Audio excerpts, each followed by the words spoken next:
Hi and hello and welcome to The Real Show. I, of course, am Fred Slow. Alongside me is Pollo Del Mar, who you have about 1 million monikers. Pollo, like, what do you, when you're not managing, what do you go by? I'm the champion of managers. I'm the voice of NWA New Mexico. Come on now. That is pretty sweet, right? I'm the most glamorous person, certainly at NWA New Mexico. It's crazy to me how many jobs you have gotten without applying. Well, that's because when your reputation precedes you, people know of you, that you're in demand and they want what you have to offer. And trust me, I'm very aware of what it means to have people wanting what I've got to offer. Pollo Del Mar joins me on The Real Show, my arch nemesis in the broadcast booth, but an absolute mind for the industry and 1 million accolades that surround they, which we will talk about at length during this broadcast of The Real Show. We're going back 2 months, Pollo. We're going back to Last Light. So this was immediately following Christmas, where, and I don't know if everyone kind of knows our history, but we'll go through with the broadcast. I believe this is your 3rd or 4th show you had broadcast with us. And I mean, you're part of the family now. Like they're like you, like it might be more than 4. Oh, is it more? Shit, I think so. Like, and that's what I'm saying. That's so interesting about this industry because I'm a month away from year 3 of Duke City Championship Wrestling, NWA New Mexico, and just how quickly it is gone. You know, it is less time thinking about and more time executing, and it's been just kind of a really incredible endeavor, and we'll talk about that too. So. Last Light, this is you were here, I was here. This is a funny one for us, and this intro video, which is kind of like a history of the organization itself, it's got a lot of workers that are doing other things now, because it's been so neat, Pollo, and you can probably talk about this from your time, not just with the NWA but around indies, where when guys go from one territory or one promotion to a bunch around the country. Talk about like how interesting it is to see their journey and see how their availability, I'm not going to use the word wanes, but see how their availability to a singular promotion kind of disintegrates a little bit as they end up getting more traction around the country. Well, it's been my personal experience that it's not that I have a lack of desire to return to places that I love, like Duke City Championship Wrestling, but you have to get them on your calendar. You have to get it on your calendar way in advance, right? Oh my God, she is stunning. Who is she? So funny. The Chelsea Dotson with us in the live chat. She's an absolute off contributor to Duke City Championship Wrestling managerial role. She's the worst of the worst, but the best of the best, and you can decipher that however you want. Speaking of worst of the worst, how mad was I at the framing of this shot whenever this person went to YouTube? My head's out of it. You spend so much time on your hair. The only one that's even fitting properly here is Chris Burnett, and you're trying to bully him out of the screen. Well, look, Chris Burnett, I actually was telling him to get into the shot. It is, look at my facial expressions. I'm like, what is going on here? What is even happening? Meanwhile, the chicken behind me is like sipping her beverage, which is resting on her breast. Good for her. I know her well. She's very nice. She's a very nice human, but she is that. Hey, I'm like 20 pounds lighter than her. Isn't that crazy? Oh my God, Ozempic. Go on now. This one opens up with the Fatal 4-Way. It's a couple of the guys from our school, which is really great. So Elian and Sancho Martinez, who, by the way, talk a little bit about Sancho's look. Like he's like a sexy 80s rocker. Like I don't feel like I see enough of that guy. He reminds me physically of a friend of mine here from the West Coast whose name is Honest John. And physically, they look very similar facially. Yeah. Honest John has a banging body, though. So no offense, Sancho, but he's not there. That's a fact. He's not there yet. Yeah. I really like pro wrestler gimmicks that have verbs in their names. Like anyone with just a name, that's fine. But like my work, Fabulous, right? Fabulous Freddy. Like there's no confusion. Honest, who, like these are things. That's not a verb. That's an adjective. I like adjectives too. Then I like them all. Like if you give me some sort of enhancer to your name. Because the amount of emails I get where it's like, hey, it's a Steve Connor. Like, oh, okay, Steve Connor. The famed Steve Connor. Like, give me something that tells me who you are before I learn about you. Well, I mean, I think that's the best case scenario is Marvelous Jaden Monroe. We got a lot of people in the chat with us. This is going to be a lot of. Oh, this is nice. Yeah, there is. I tell you what, the support from the state of New Mexico as it relates to our shows is really special. What's the best way to say what I'm trying to say out loud? It's a commission state. and they make the effort to be at arm's length at all times. And it's nice to see that they keep up not just with the live events, but the TV as well. So super fun. You know, I really have to say that of all the commission states I've worked in, and there's been many, I like New Mexico the most because every time your doctor comes to the location at the historic El Rey Theater to make sure that everybody is ready to go, unfortunately, he has to ask me if I'm pregnant. And I keep telling him, no, I'm not knocked up.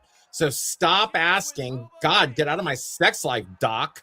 You say, I'll take the P test. I'll show you. I got you.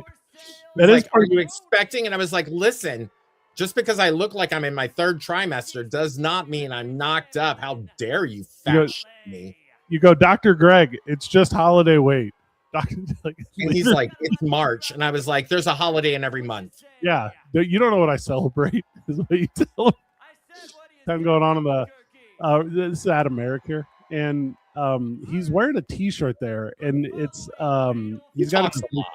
He's not accidentally in the middle of the ring. And the t-shirt he's wearing on his hip there, he wears it the whole broadcast. That's for Ray Basura. Ray Basura was in that upper echelon of pro wrestlers from New Mexico. Him, Hobo Hank. I mean, you can run a couple different names, right? And Ray passed away before this. And we did a nice little tribute to he and his family. But a lot of these gentlemen that worked with us, they worked with him in other promotions. Because you know how tight-knit this network is. Pollo, talk a little bit about how you've seen promotions celebrate those that have been lost over the years. Talk a little bit about how important it is, not just for the workers and the personnel, but the fans and attendance to be able to celebrate those people. Well, as a performer, when you go out there night after night in front of audiences, and especially with the advent and onset of social media the way it is, fans feel a real connection to you. And I think that for myself, I have an extraordinarily avid fan base that feel like they know me, that they're invested in my life. They know my dogs. They know, you know, all of these things. So in the unfortunate scenario where we lose somebody who's been integral in the lives, even tangentially, of so many people, I think it's extraordinarily important if they are not allowed, for example, to come to a memorial service or a funeral, for them to be able to pay homage to those individuals in the space that is their church, the Church of Wrestling right here at a live event. And so there have been more than one 10-bell salute that I've experienced. And even in situations like this particular one, I was backstage on this evening and I did not know Ray personally, but you could feel the appreciation and the adulation for what it is he contributed in the community locally. Yeah, it was really nice. You know, we made the ring available to everyone before the event that knew Ray personally or had a connection to Ray. And, you know, a lot of our workers and production guys, I mean, you've been at our show. I mean, what's the real number of people there? It's definitely over 50 people making this thing go around. I don't know. You mean the workers? Well, not just workers, but production. And well, yeah, I mean, you have a full scale television production crew plus, you know, an 8-show roster of talent. So there's easily 50 people there. And, you know, there's 25 of them just in the broadcast booth alone. Often. Like we did the thing where we swap microphones. That happens. But you're not wrong, right? The point. Oh, this was Dirty Dan's last show too. Dirty Dan just moved to Houston, but I know he's still doing some work out there. But yeah, he's a cool young man. I hope to have him back if he ever decides that he can come back to Albuquerque to visit family. But I went to Phase 1 Pro Wrestling last weekend or yesterday, and Phase 1, you know, is the other promotion here in Albuquerque. There's us, and then there's them, and I think we both do really good at what we both really do. And they also had their memorial to Ray last night. It was supercharged again, you know. So so not just whenever you do have one of those salutes, is it one promotion or one organization, and you know, it's everyone wants to celebrate people that were really good to the world of pro wrestling, and Ray was that. So as they should, though, Fred, like as they should celebrate individuals, because the reality of being an independent professional wrestler is that you spend a great deal of time going places, right? Unless you are just a one promotion individual, you're going to be spending a lot of time crisscrossing, you know, the states and beyond, potentially doing what it is you love for the people who are there to experience and celebrate what they love, which is professional wrestling. Well, and that's my goal. We're just gonna move organically through this as our show's going on, but my goal is to within 2 years have NWA New Mexico be the driving force behind NWA as it relates to performing around the country at state fair. You know how important it is for me to keep that connection, and I bring that up right now because of Macho Libre right here. I wasn't familiar with I want to point out that I don't think that I said it on the broadcast, but I have those exact same stretch pants that Macho Libre is wrestling in. If I had known that we were going to be doing this particular episode, I might have even worn them. But of course, you couldn't have seen them because I wouldn't have shown you my cooch without going on OnlyFans. Thank you, you nasty. Dr. Greg, no. Dr. Greg, no. We were doing the state fair here in Albuquerque, or the New Mexico State Fair at the fairgrounds, and that was Macho Libre's like welcome to New Mexico kind of experience for him, right? And I had never seen him. And the funniest thing in my life, we all know how Lucha Libre wrestling is different, than traditional wrestling, and he's out there and he's working a guy named Mr. Happy at the time. And as they're working, Mr. Happy's just really working the arm, right? And every time he takes a bump, it's, oh, my lucha arm. And I start losing it from the crowd. And I go, this guy's a TV guy. Like, this guy can entertain. How many people are at a state fair show? 100 people? I mean, they move in and out. But I go, put this guy in front of thousands, and he's going to entertain. So Macho Libre here in the four-way with 3 students from the Thungeon Academy. Wow. Macho Libre went from working the county fair to this. That's opportunity. What opportunity? When the opportunity knocks, you answer. Yeah. So, Fred, this particular match was really something. Yeah. It was really something. I'll tell you what, it was a lot of guys getting in there in front of a big crowd for the first time, and in a performing role. Obviously they've assisted in a lot of ways and done some other things, but these are guys that have put their time in at the Thungeon and got the opportunity here. I don't remember the crowd size. It had to be 400 plus though. There were easily 400 plus people there. Yeah. It was very, very packed. And look, viewers, in my head right now, I'm taking a massive dump on some of the things I'm going to see, but the reality that we experience as athletes, as talent, is that you only get experience by doing. Yeah. And these are students who are passionate about what they want to do in the future. And the only way they get better is by putting them out there in front of audiences and letting them do it. And ideally, one learns through making mistakes or their shortcomings. You can learn to not do that again, or yep, that worked, so I'm going to do that more often. This match was, El Leon, hasta luego, El Leon. We took that chair shot. It's so funny to me because I don't necessarily know what's going to happen, right? Like, I'm in the broadcast booth with you, and if you recall, Fernando got COVID like 5 minutes before this broadcast. Like, I didn't know. I remember. So I'm like, all right, I'll get in the booth, whatever. And I have a couple of rules in wrestling production. I have a couple of rules where I'm like, hey, can we not do match 1 completely outside of the ring? Hey, can we not do the tables and chairs? This is like just a sentiment I have, like, let's build. Right, it has to build. And right away we're doing this broadcast together, and Sasha Martinez is like, wrestling moves, chair shots. Like, okay. I go, it's going to be a special night. Well, look, I mean, you want the action to build, so that's why you maybe don't want outside the ring action or chair shots or things like that in the opening match. But look, they still ensured that there was the only way to go when this was up. So they gave us the opportunity to make that trajectory. So, Dirty Dan. Dirty Dan's already like rubbed his gooch and slapped Macho Libre in the face with it. Definitely gave him pink eye.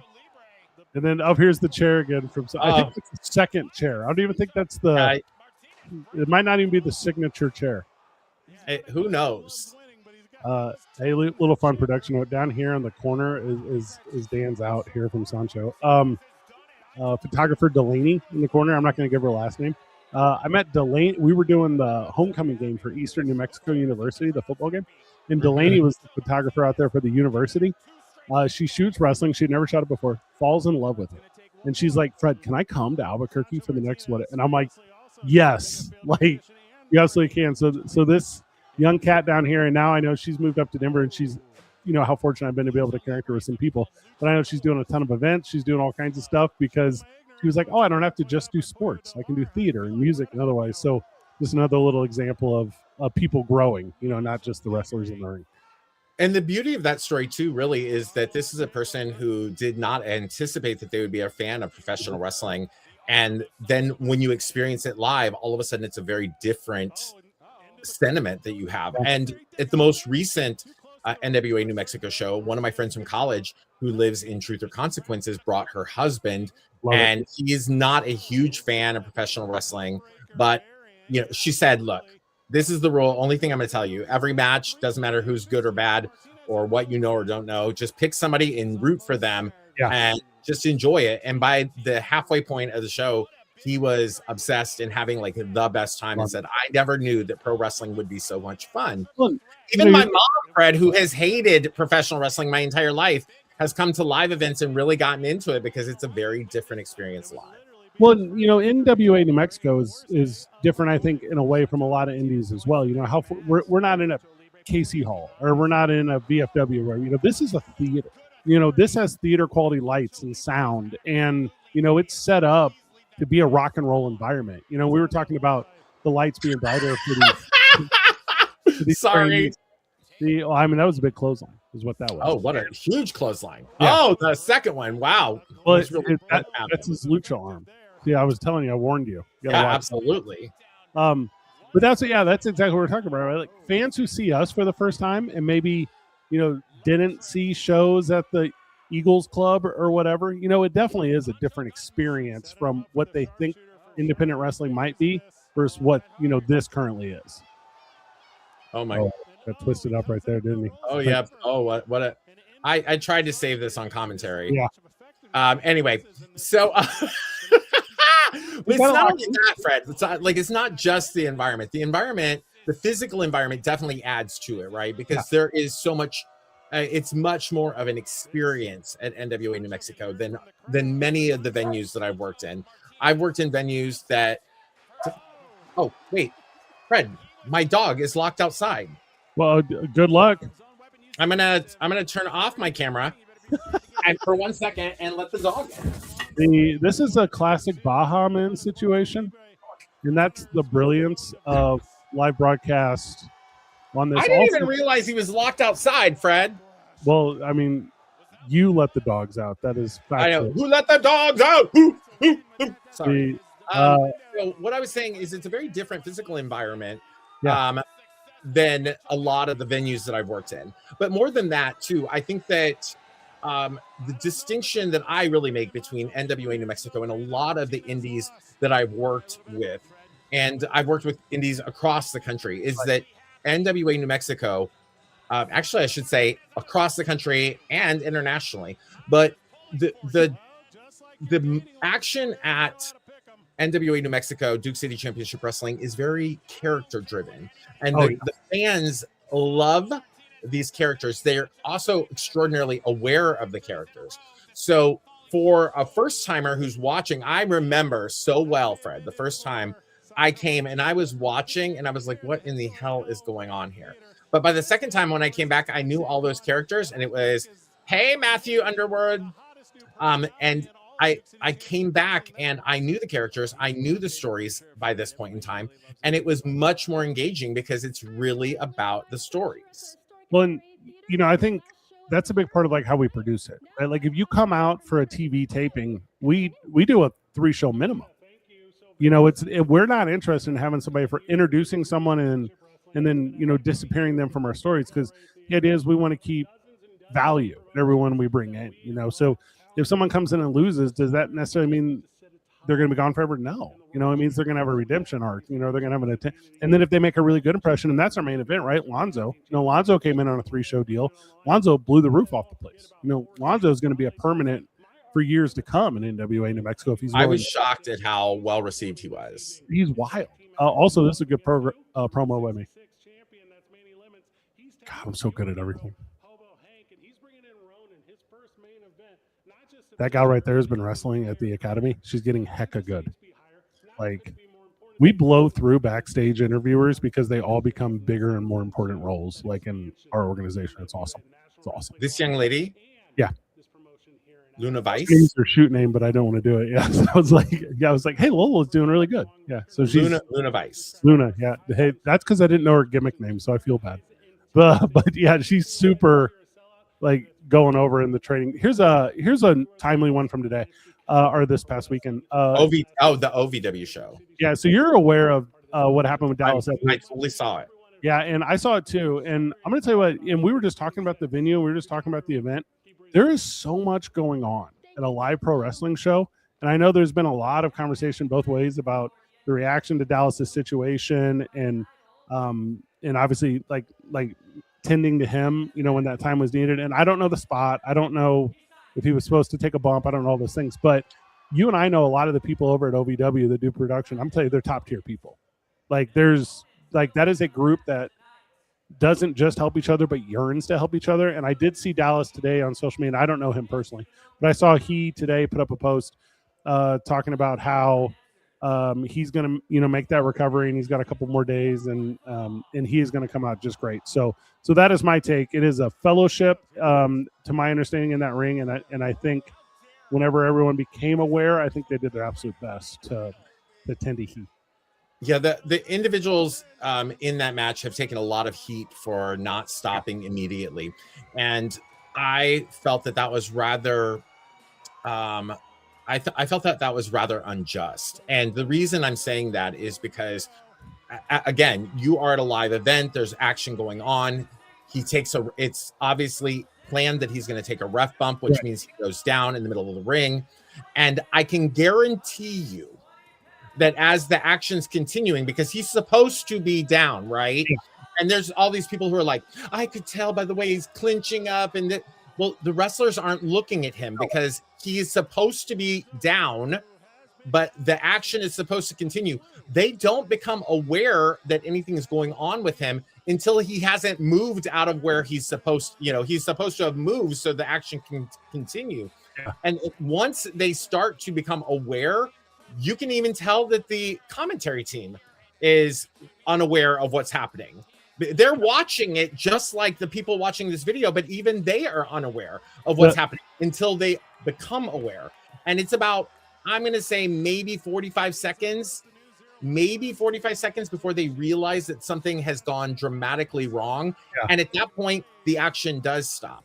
So camera away, everyone comes out. Yes, absolutely correct. And you have to remember that those individuals in the ring, their job was to continue doing what they were doing, and the referee was doing what they thought he would be doing until he wasn't. And then that's when something suddenly starts to dawn on them, like, what's happening here?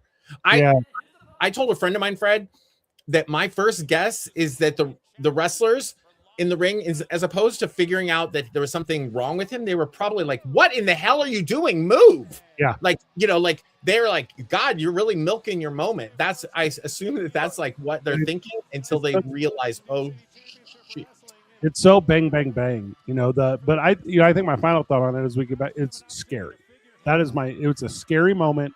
Absolutely. And I'm so very glad that he is going to make a recovery. And I know he did mention that he had a brain bleed, like we were talking about, but it's a dangerous world, and then referee Francisco is with us in the chat, talking about got to be aware of everything and make sure to check on competitors. And absolutely, and like I said, but remember, that's the referee's job to check on the competitors, right? When they go down, the competitor's job is to continue competing. And like, I think that you see the one competitor say something to the individual saying, hey, are you all right? And I don't know what the response was, but they're just going forward with what is supposed to be happening. Well, as we return to action here, because was that Ref Minion? Yes, it was. It was. Hi, Ref Minion. This is an interesting one here with Lonzo, right? So we originally built this card subject to change, right? Card subject to change. Always wrestling is card subject to change. Lonzo versus Brian Idol. So Brian Idol, and not to go to behind the scenes with when Brian flies in to Albuquerque. Brian does not live in Albuquerque. You fly into That's Albuquerque. not behind the scenes. Like Brian Idol is a superstar that flies all over the world. The NWA World Television Champion flying all over the world. Lonzo flies in from Davenport. This is not. Where the hell is Davenport, Iowa? It is, yeah. It's like a little Midwest gym if you're not familiar. So Brian catches. I wouldn't be bragging about that.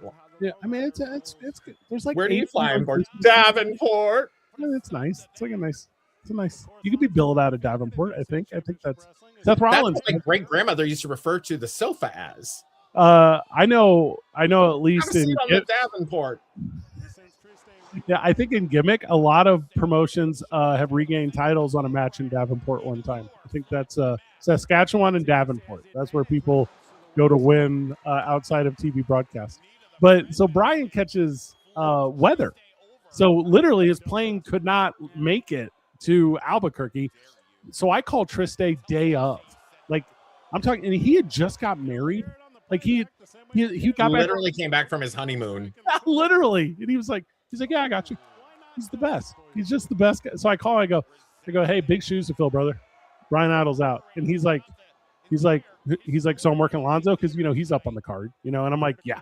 And he was like, I'll be there. Like, Joe goes on. He's like, hold on. I have to find out if I can get a pair of white cutoffs. he's like, I got a pair of scissors. Let me fry him up. He's so funny, too, because he's worked a bunch for us, but we've had him really in that kind of in between, like is he a baby face? Is he a heel? We're trying to figure him out. But I mean, full on embracing here of the heel energy that, we needed. And this one ended up being a pretty good little match and good main event for this episode. I actually clipped a segment of this match and put it on my TikTok. If anybody would like to follow me, Pollo Del Mar fans, there's a segment of this, not because I'm in it visually, but because of my commentary being hilarious. Oh, by the way, viewers, I was in the broadcast booth with Fred Slow for the very first time on this particular episode, and I made it my personal mission to break him as many times as I could. And what I meant by break him is that by obvious standards here, I am hilarious, and Fred does not have the ability to no sell that. The crowd knows you're hilarious. What am I supposed to do? Like there are numerous times throughout this particular episode and the ensuing 3 episodes where Fred is undeniably just laughing in the broadcast booth. Well, and because I'm straight man, right? But how dare you?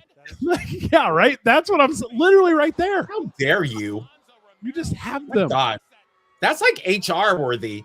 Telling people that I'm gay. Well, and the world of professional wrestling. I'm like, I want everyone to know that this gay individual, almost screwed that one up, is very funny. Like, laugh with us. Like we got this thing in the booth. Also, our booth is hella good. I'll put our booth up against any other. It is. Like, also, like this, we were talking about growth a little bit. This production team, 5 Door Features, who we use, it's a bunch of PBS kids. So, and I stole this from Billy. So Billy Corgan uses obviously PBS for the studio tapings in Tampa, right? So when we don't use their crew. Well, right, but we were having conversation, and I was like, oh, this PBS thing is a really good idea, but our studio here in Albuquerque is too little. And I was like, but I can get these young bloods that really want to work. I could get them down and do some stuff. So of course, yeah. So in that 4-way earlier, you're seeing it like they're switching like crazy, and they're trying to get all the action. And they got guys like there's 3 cameramen here as we're looking at it, and you're going, these guys are figuring it out. There's a lot of growth here in this promotion.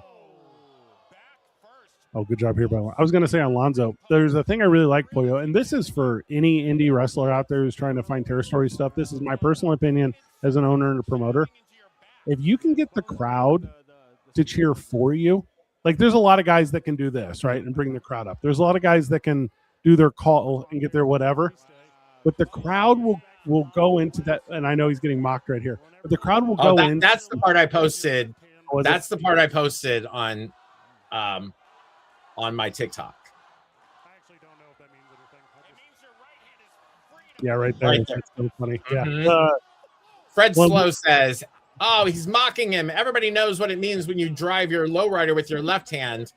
And then there's dead silence. And he goes, I don't know if that means anything. And I said, it means your right hand is free to pleasure your passenger. And he just lost his cool.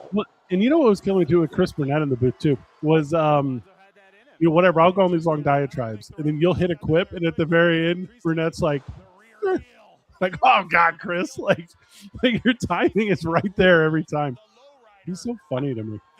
I just don't know that, it is a very specific kind of chemistry that has to develop over time. And I fully admit that there are times when I am wildly overwhelming. So the trio sometimes takes a moment to gel. Yeah. Well, and, how fortunate Chris and I did so many episodes together when we first started the promotion. And, Chris had to step away for about 6 months. He had some personal stuff going on in his life. And then he made his return. And at the time he made his return, my father passed away. And after my father passed away, I wanted to step out of the broadcast booth, not to give like a whole sob story, but I just didn't feel funny. I felt I was sad. I was sad. Well, you're not funny. And okay, well, I was aware that I wasn't funny, so I couldn't live with the facade anymore. And so obviously we, because Saleh had filled in at that time, and then we brought in Fernando, and then Saleh was transitioning to the ring. So for the time that you and I came across each other professionally, it was like perfect timing. Because it was, how can we strengthen this broadcast booth with a big personality? And obviously, not just like in the indie scene, but your connection with the NWA and the amount of contribution you do there. And then your connection just with the world of wrestling. I mean, the number of referrals. I'm a columnist for Pro Wrestling Illustrated. Are you going to say it or not? That's so sweet. Like, my next column is due tomorrow. Is it done, though? That's the question. No, I haven't started it. Candace is joining me on this broadcast next week, so that'll be a lot of fun. Candace Cordelia and I write opposing columns. She's excellent. Candace Cordelia writes about face, and I write on heels. Pollo Del Mar on heels, Candace Cordelia about face. I think a lot of our fans know that I also have a radio broadcast career, so I'm very fortunate to get to go to not just NWA, but all promotions, around the country. And we coordinate a bunch of stuff for WrestleMania weekend. So I think that'll be a lot of fun. I know you're going to be out there in that region too. So we'll make sure we all connect on. I'm going to be there for at least a few shows. Yeah. I try to do. Oh, there we go. I try to do the Tuesday to Sunday, or Tuesday flyback Monday or whatever. But That's it's so much. But there's just so much going on, and I'm fortunate to be in the position. But 6 days in Vegas, my old ass just doesn't have it like I used to. Oh, God. But they'll run Pollo, they're running shows on Fremont at 2 a.m. Oh, absolutely correct. Absolutely, they are. And there's real talent there. This isn't just no. I mean, it's yeah. Like I remember when I went to the first time I went to a Mania weekend. To work was about 5 years ago, I'm going to say. Mm-hmm. And it was amazing because we all had an Airbnb and there was like 8 or 9 of us in there. And I called it Wrestle House. It was like a reality TV show. Yeah. And it was, I was with all the A-list gays. Lucky. All of the biggest LGBTQ performers under one roof. It was amazing. But like Effie's coming in, Effie was coming in at like all hours of the night. And I remember he woke me up the first night coming in at like, I don't know, something like 3:30 in the morning. I was like, where have you been? And he was like, oh, the show just ended. Yeah. So it was crazy. And I didn't even realize that there were shows around the clock because I had never been there. So if you are in Vegas, that was in Tampa, by the way. If you're in Vegas, make sure that you pick up the opportunity to see all of those incredible shows. You'll get to see talent from all over the world. All over the world. I mean, and they come in specifically for it. And I think that's when I knew I was not cut out for wrestling. Because the amount of, and like you're a bad example of a good example of this.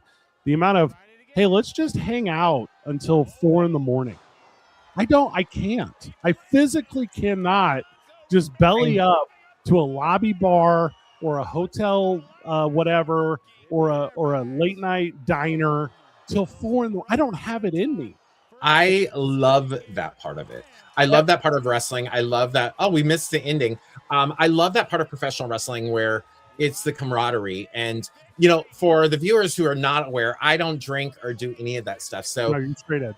like my, not straight edge, I'm sober, which is totally different, which means that I did it all and I burned myself out and had to go to the rehab. They tried to send me. They tried to make me go to rehab. I said, okay, F it. I've totally destroyed everything. But yeah, they shipped me off to rehab, but I don't drink or do anything like that. So, but I still love being at the hotel bar after, you know, after the shows. And I love being with the guys. Oh, shit. It's as much fun as you can have with a group of like-minded individuals. I'll agree completely.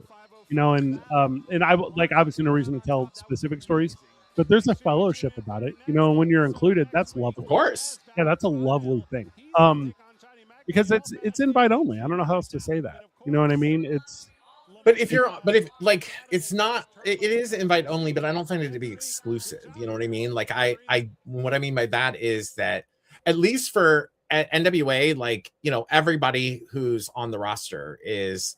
Yeah. And, you know, the hotel lobby is open to all and just jump in and hang. And I've gotten to, one of the things I love so much about NWA is that we have talent coming in from all over the country and sometimes around the world. And, and I personally, being such a social butterfly, like they'll be all in the lobby, like, or in the, especially when we're doing our TV tapings down in Tampa, and they'll be in the lobby and I just like float from one group to the next, one group to the next. And I am definitely one of the boys, but I'm also one of the girls. So I tell you what, you know what's so warm about it? And, you know, I've been fortunate in the world of TV and radio for so long to, you know, Super Bowls or World Series or whatever, you know, similar spectacle. And, you know, with the NWA, and not just the locker room of talent, but like everyone who produces it, you know, I've been in Tampa. I've been to several NWA TV tapings because that's part of this job. And, you know, if Hobo Hank's there, we brought Pretty City Express for the first time. And by the way, their NWA debut this Tuesday. Pretty City Express. Get Roku. Do the You don't even have to get Roku. It's literally just click. You can watch it from your phone. You can watch it from your laptop. You don't even need to have an app or anything. That's the beauty of Roku. It's like just a clickable link and then it like boop, pops you up. Pretty City Express shows up, and Hobo Hank obviously already has performed in the NWA, but you know how the mid card is, you know, like it turns over quite a bit, you know, and Hobo Hank shows up and Pretty City Express shows up, and these are knowledgeable human beings. Like they're familiar with their work. They know who they are. They know what they've done professionally and what they can do. And immediately it's like a gel, you know, of all of it coming together. It's just so incredible. Just so lovely in every way. Do have one from the chat for you. You want to bring back the NWA magazine? Maybe me and you. I would love to bring that back, but that was not my decision. So, I mean, do we need to petition someone? Like, what do we got to do? Yeah, I think that I would love to bring that back. It was a wonderful experience, and I felt that it was a tremendous representation of all of the excitement and the innovation that happens in the National Wrestling Alliance. Yeah, well, and it's fun to have those like specific publications, you know, because you're a little bit on the inside. Now, this one is fun for the end, Pollo, and I'll give you a handful of minutes here just to talk about how important this human being is to you. Hi, marvelous Jaden Monroe. Mm-hmm. Well, I think that if you've watched, I'll just give you. I think that if you watched, viewers, the recent episodes of Duke City Championship Wrestling, that you've seen that the efforts that I've been making to convince marvelous Jaden Monroe that I can benefit his career have started to pay off. And it might have happened in unexpected ways, but I had promised marvelous Jaden Monroe that he would be victorious when he faced Chris Watson. And when you make a promise, you have to make good on it. So whatever links necessary to win, that's what we did. Marvelous Jaden Monroe with a marvelous plex, I guess it would be called, and a big victory on the recent NWA New Mexico show. check it out on YouTube. And it looks like we are being paired up again in a couple weeks when we take on Johnny Magna. That's correct. And let me tell you this, because I didn't know. I didn't know what your motivations were. I didn't know what your goals were. First of all, I thought you were lying. I thought you were a liar the whole time. It was suspicious to me how you would leave the opportunity that I personally gave to you to be in my broadcast booth, celebrating my property, celebrating my product to the masses. And you do bring a couple fans. I'm not going to say you're not a draw, but I am a definite draw. Whenever you get up and walk away from the broadcast booth, that I don't afford to everyone, to go be at arm's length from Jaden, used to be Money, now Marvelous Monroe. I'm going to tell you this. I was pissed. I was embarrassed because I didn't understand. And then I saw it when you kissed Chris Watson on the mouth. I saw it. I saw that you were there for Marvelous Monroe and you were going to do anything to help he propel to the next level. And I'm going to say, because I think he's a good young man, that you're the exact guidance that he needs. And I hate that I didn't recognize it immediately. So I want to apologize because I'm embarrassed. I'm upset with myself. But the second that you do him wrong, that crowd will kill you. They will kill you dead at the historic El Rey Theater.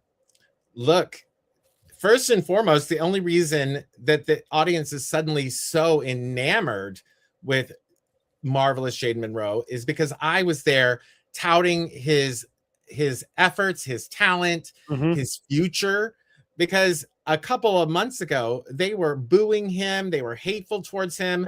But look at that. I opened their eyes to his talents, just like I opened his eyes to my talents. And I really see in Marvelous Jaden Monroe an opportunity. I think that he is the future Route 66 champion. I'm just saying it. There, I said it. Tommy Two Scoops says otherwise. He says he would love to beat him up. So give him opportunity. Or Tommy Two Scoops. Tommy Two Scoops seems to be more concerned about Antoine Giovanni beating him up. I tell you what. And I know. Let's be honest here, Tommy Two Scoops. You got 2 scoops of nothing because you got dumped by your tag team partner. I don't know why you're coming and trying to stir my Kool-Aid when you need to figure your own out. Well, and you know, when he does stir Kool-Aid, he uses 2 scoops of it. I think you're aware of that. But this upcoming March the 28th, 2 Saturdays from now, got it bueno, when Antoine Giovanni is going to face off against not 1, not 2, not 3, but 4 individuals in a gauntlet match. We're going to open the show with that. And if Tommy Two Scoops is going to go from hero to a shade of gray and take advantage of an opportunity, it would be right then, wouldn't it? And that's why you have to arrive early, because if you want to see the opportunity that Tommy Two Scoops is going to have against Antoine Giovanni, it's going to be at the very beginning of the show. Because I promise you, it's hard to keep your eye on the opponent in front of you when you're worried about Antoine behind you the whole time. So look for Tommy to take advantage of that. This March the 28th, 2 Saturdays from now, time of recording, you can get your tickets at DCCWtickets.com. Look, I don't even know if there are any available. I'm going to pull it up real quick. Look, you make it sound like Tommy Two Scoops is a total backstabber, which I had heard personally from Antoine Giovanni he was. No, he's a hero. I mean, I heard from Antoine Giovanni that he was constantly undermining him, trying to steal the spotlight, forcing Antoine Giovanni to carry like all of the load while they were the tag team champions.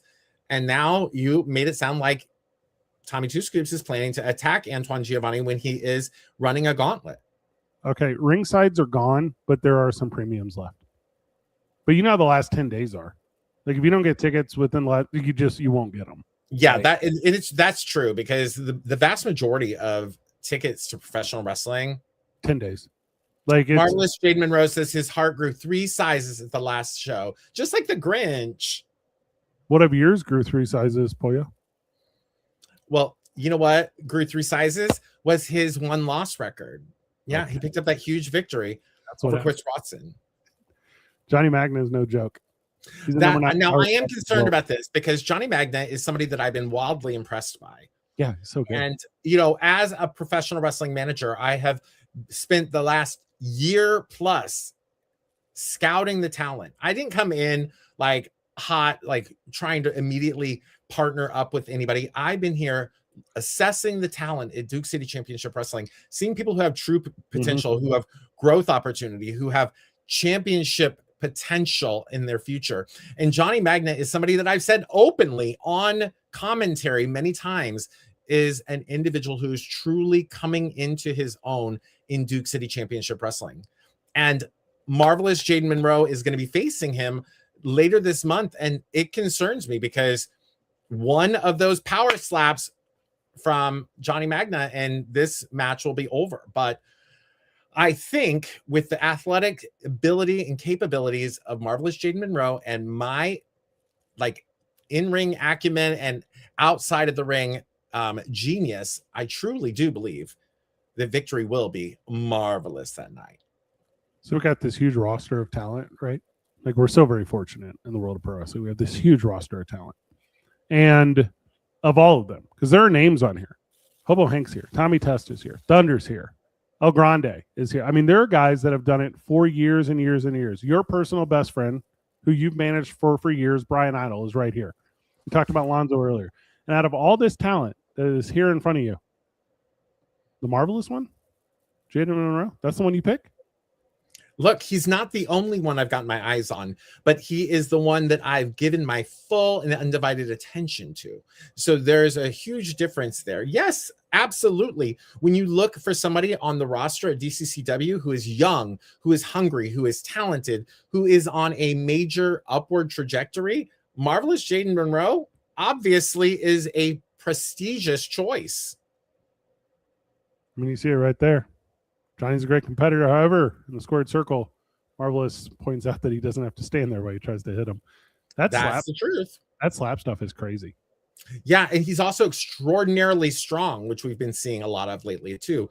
So these are all things that do concern me, but we will have a game plan going into this match with Johnny Magna. Well, and if you don't want to wait, oh, go ahead. I'm sorry. I mean, no, that's it. It's that simple. You have to enter a match with Johnny Magna with a full game plan. You can't just walk in there willy-nilly and expect to defeat somebody of his caliber. Spill it. What's the game plan? I would certainly never. You're not giving that to you, Fred. Not gonna happen. Isn't definitely not. I tell you what, and I will know our game plan, and that's the only two who need to know it. Let's do this. I'm saying it publicly right now. We're gonna make Marvelous Monroe and Johnny Magna. We're gonna make that the social media match of the night, and I'm gonna commentate that bad boy on Facebook Live. The way that we do, because these guys, they're spotlight guys. So we're going to put They should. They deserve that spotlight. And obviously, with me at ringside with them, yeah, who wouldn't want to put that on their social media? We should almost just mic you up too. Get the perspective. That would be it's just you yelling at fans. A lot of shrieking. I do a significant amount of shrieking at ringside. And then it's in the front row telling you to put your hair down in front. That's what the whole thing's going to be. They're going to go, you look great. Get out of the way. They get so mad at you. Well, I am an excessively tall individual. And it's not my fault. Like, this is, for those of you who are out there who are contemplating coming to Got It Bueno, this is, that is the benefit of buying your ticket now. You won't have to be blocked by me, but you'll get a full view of my glamour, as well as all the athleticism, action, and excitement of Marvelous Jaden Monroe and Johnny Magna. Your poor quads are blown up from going up and down on the rings. How dare you point out everything on me that's blown out? That is extraordinarily rude. Hey, Marvelous going to be distracted by you. You got to go over and tend to you. No. Bring out one of those. We have an understanding. I can handle my own. And sometimes I can handle his. Let's see if Johnny brings him in a ringside. Get you distracted. That's what the broadcast is going to be. We'll put it on our social media live, but you can see it in person at arm's length at DCCW tickets. It's March the 28th. Get it, got it, bueno. Main event that night is probably the best main event we've ever had. That's going to be Zamaya defending the Enchanted Championship against NWA Television Champion, Tag Team Champion Tiffany Nieves as she comes to town because the NWA is ever present in NWA New Mexico, and we're La Princesa is a true rising star in the world of professional wrestling. Already a two-time NWA World Women's Tag Team Champion, the longest reigning NWA Women's Television Champion in company history. She's held championships at Exodus Pro Wrestling. She's held championships at Reality of Wrestling. She is a world-traveled competitor. And I think that the future is extraordinarily bright for her. Well, we'll see if Zamaya is able to hold on to that belt with. Yeah, that's a good note. And you don't necessarily have to put her over, right? Because I know our fan base is smart and they know that, but that is a question I field all the time. It's like, why not Fallen Gray? You know, what, you know, why not Laura Jet? You know, why not Lilith Grimm? You know, some of these competitors who have first battled with Zamaya and done it. She's the longest reigning NWA television champion of all time. She's earned it, maybe not necessarily in the ring that we have at the El Rey, but she's earned it around the world. Well, I mean, you have to look at the fact that Zamaya has faced a lot of these competitors that you just mentioned and defeated them. Yeah. So the fact that she has victories already over these people, I would think that bringing in somebody like Tiffany Nieves, television's most attractive, TVMA's longest reigning NWA women's television champion in NWA history, right? So bringing her in, if you truly believe that Zamaya is the future of professional wrestling in New Mexico and beyond, put her to the test. Don't let her rest on her laurels by facing off against people that she's already worked with. Put her in there against somebody like Tiffany Nieves and let iron sharpen iron. And if Zamaya can walk out as the champion still, well, and you know, and as we lead in, you know, final thought on that is as we lean into the May show, which is of course Birthday Bash 3, you know, which is our big anniversary show that we do every year. You know, will there be cake? Because I love cake. The first year when Tyler Copeland went through that cake, I laughed so hard. That's the funniest thing I've ever seen in person. But a Birthday Bash 3, if Zamaya is able to retain over Tiffany Nieves, which would be an incredible feat, that is 1 calendar year as the Enchanted Champion, the only Enchanted Champion in the history of the company. And that is a feat that you definitely know she wants to have professionally for her entire life. You know, so there's more on the line than just the competitor in front of her. There's legacy, you know, and I can't believe it's been a year because I was there for that night. I was on commentary for that match. And what a great 4-way battle it was. Yeah. And that's the thing with Tiffany Nieves too. Like Tiffany Nieves is not afraid to ruin your plans. Tiffany Nieves is not afraid to take away your glory. And you'll see that in person March the 28th at the historic El Rey Theater, DCCWtickets.com. We are at our finishing point, Pollo. Give me your final words, not just on our last episode, but on NWA New Mexico as we wrap up this episode of The Real World. Well, you know, I think that my last words about this are that I've had some disparaging things to say about the fans in New Mexico, but I'm slowly beginning to be swayed by their passion and love for Duke City Championship Wrestling and professional wrestling in general. So perhaps my heart grew 3 sizes too, Jaden Monroe, when I saw them really, truly starting to get behind my little marvelous morsel. I don't hate it. I think I hate you a little bit, but I don't hate it. It's easy to hate somebody as gorgeous as I am. For Pollo Del Mar, for myself, Fred Slow. Good job, everyone. Keep breathing.